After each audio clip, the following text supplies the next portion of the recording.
Okay, we've got a theist on the line. Mm-hmm. Let's talk to Joe in Kansas. Joe, welcome to the show.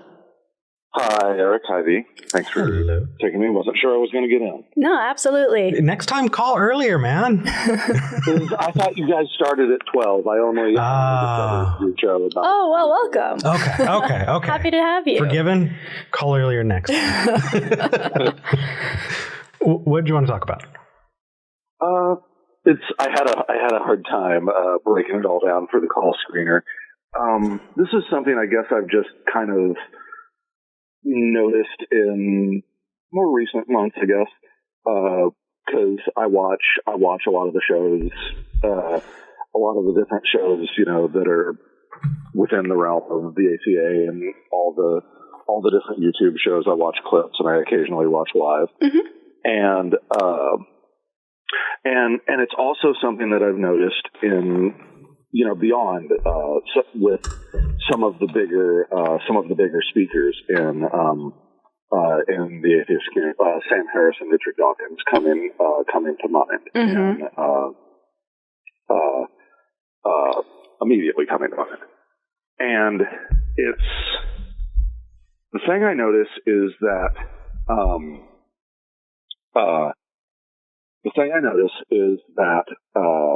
anytime we're getting into really big questions, questions about the nature of the universe or, the beginning of the universe or, deeper philosophical or logical questions.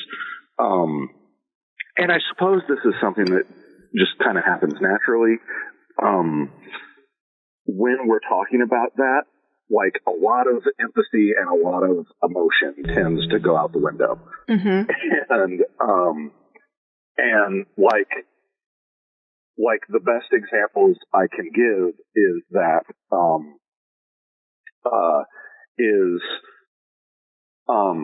in conversations about free will, I was talking with an atheist friend of mine a couple of weeks ago and talking about free will, and we were discussing it. It was from, I think it was a poll that you guys put up on YouTube, like cool. a week or two ago. That was just a simple yes/no question, and it was, "Do you think free will exists?" And I clicked yes.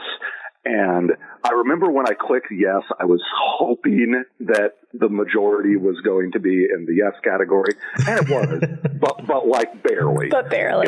It was like 52-48.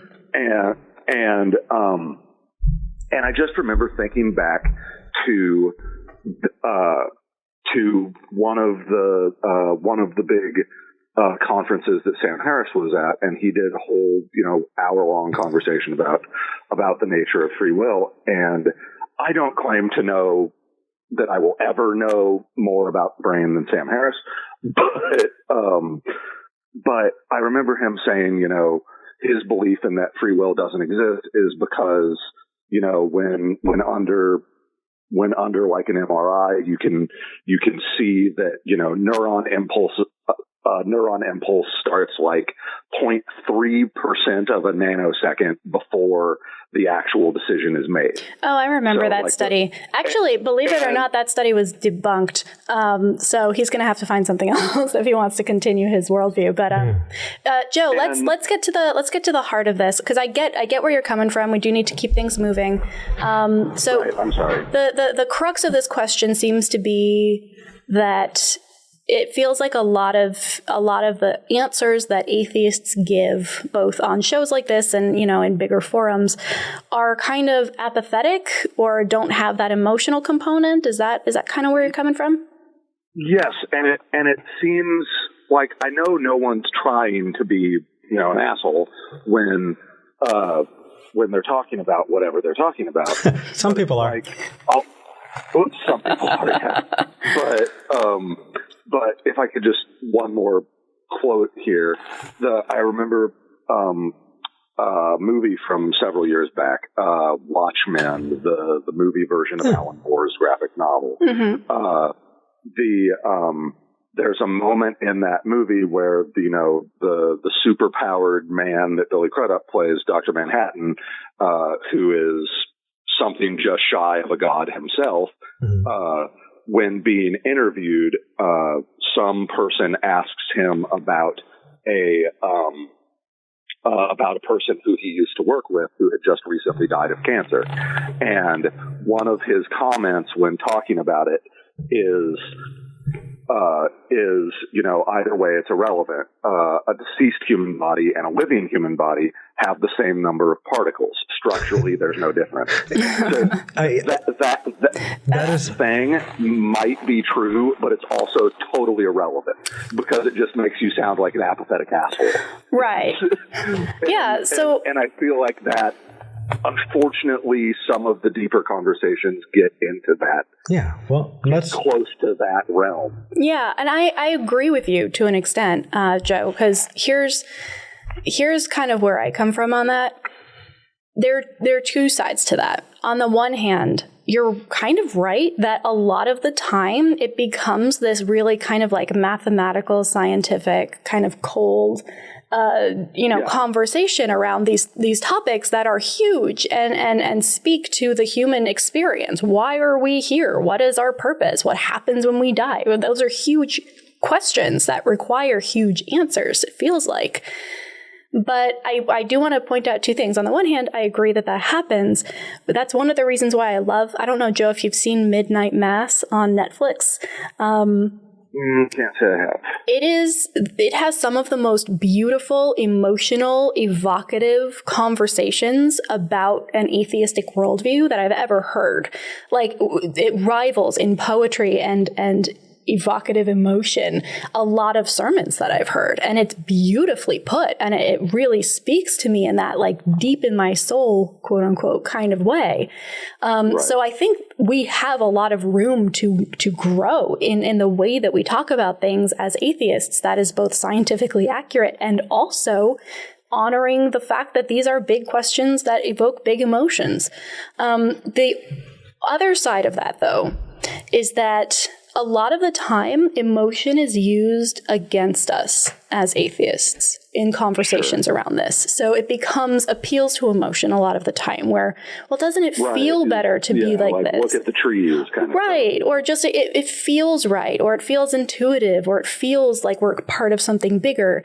So a lot of the time, I think we overcorrect and try and get us as far away from emotion as possible to avoid getting lured in by like evocative language or loaded language.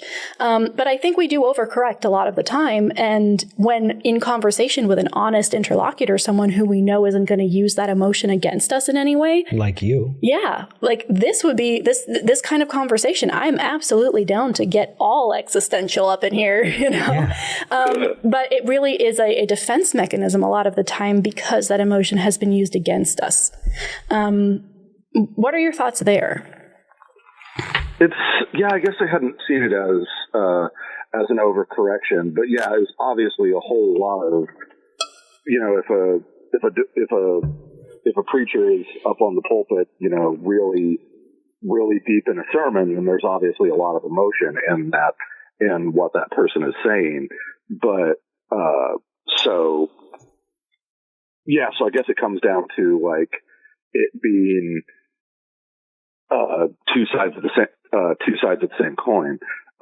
Because if religion is very much so powered by deep emotions, then science has to be as removed from emotion as it can manage. Yeah. Without seeming sociopathic. Right. Kind of going into that sociopathic element sometimes, frankly. And right. I think that is definitely something that we as a new kind of baby culture need to work on, because I think a lot of it has been reactive and a lot of it has been us trying to figure out like, okay, how do we be not that, to the extent that we have banished a lot of very valuable things from our mindset, not us individually, but as a group, that really should still stick around, right? I want to look up at the sky and be in awe of it and feel small and feel, at once insignificant and the most important thing in the universe. Like, that's an amazing feeling. I don't need religion to do that. But a lot of the way that atheists talk about science and talk about religion, it makes it feel like the only options are either you're a religious person who's emotional or you're an atheist person who isn't. Just the mention of Richard Dawkins at the start of my call, it was the thing that I guess initially got my attention about this topic was hearing Richard Dawkins. I mean, I don't have the exact quote, but Richard Dawkins said, and I just remember hearing the quote and thinking, like, Richard Dawkins said that? Holy crap. That's okay. I think we get the point, for sure. Okay. But just, if I may tie in just a little bit as well. So there are two things. V did a really good job of describing that, and I think that a lot of it is also the result of us learning more about the world and going, holy shit, what do we do with this now? We're exploring, but that doesn't mean we've contextualized it in a way that we're able to really work through. And it's not new. It's not new. And there have been versions of this for a really, really long time. If you go back to Socratic questioning, when you get to the very bottom of I don't know, that's aporia. When the bottom drops out of your stomach a little bit and you're like, well, shit, I guess I don't know. That 3-year-old really fucking got to me. We kept asking why, and then later on, when you have this push for nihilism, and people, if you haven't read, and looked into Nietzsche and looked into, Camus. The ethical question about, we heard the ethical question about the drowning baby. Yeah.